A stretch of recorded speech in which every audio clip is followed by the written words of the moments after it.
President Ferdinand Bongbong Marcos Jr.'s call to review the regional minimum wages has garnered support from the labor groups, urging immediate implementation amid rising cost of livings while awaiting legislative actions on proposed wage hikes. Vanessa Cleofas has the details. The highest minimum wage in the country is from 573 pesos to 610 pesos, applicable only to workers in Metro Manila, while in other regions, it is lower, such as in the Bangsamoro Autonomous Region in Muslim Mindanao or BARM, ranging from 316 pesos to 361 pesos. According to Labor Group, President Marcos' statement to review the minimum wage in each region should be implemented immediately. To initiate a timely review of the minimum wage rates in their respective regions, with due consideration to the impact of inflation, amongst others, within 60 days prior to the anniversary of their latest wage order. That was the President's statement after commemorating Labor Day on May 1, calling for a review of the current minimum wage in different regions of the country and review of the regulation on this matter by the National Wages and Productivity Commission.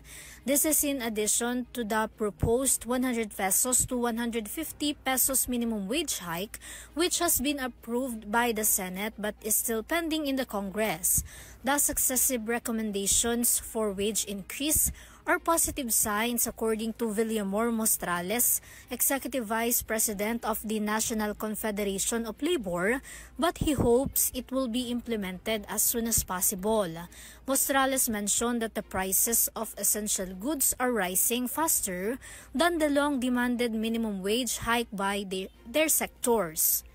Yung ginawa ni Presidente na fast track niya yung review is a well-taken move from the labor sector. Kasi dito sa Pilipinas, yung pagtaas ng mga bilihin mas mabilis kaysa sa pagbibigay ng fair wages sa mga employees. Parang nakikita namin, ang hinaing namin, parang parang hindi nabibigyan ng priority ang kalagayan ng mga manggagawa. Dapat tingnan ng ating gobyerno yon na prioridad naman yung pagtunghay, pagtingin, pag-evaluate sa wages ng mga manggagawa. Through the passage of a wage hike, the government can finally prioritize workers, which they claim hasn't been done in previous years and administration. Tutusin, dapat ito yung bigyan na nila ng pansin.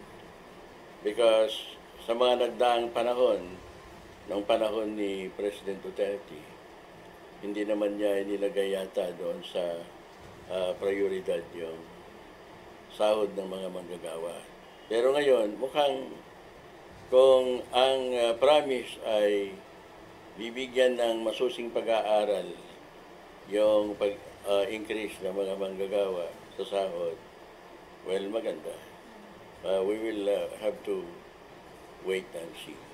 While it's good news for workers, they understand the consideration the government must take, especially concerning employers' capacity. Ang pag-i-increase kasi, tinitingnan din natin yung kakayahan. Yung kakayahan ng mga employers at kakayahan ng well, yes. Because kapag hindi naman kaya,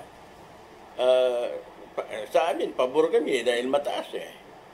Pero kaya ba ng mga employer? Labor Secretary Bienvenido Laguesma mentioned that wage adjustment go through the Regional Tripartite Productivity Board and consider factors like its impact on employment level, inflation, and gross domestic product. They also consider different categories of businesses, particularly micro and small-medium enterprises or MSMEs. Aside from the wage increase, ending contractualization is also concern for many labor group as it further burdens Filipino workers. This is Vanessa Cleofas for EuroTV News.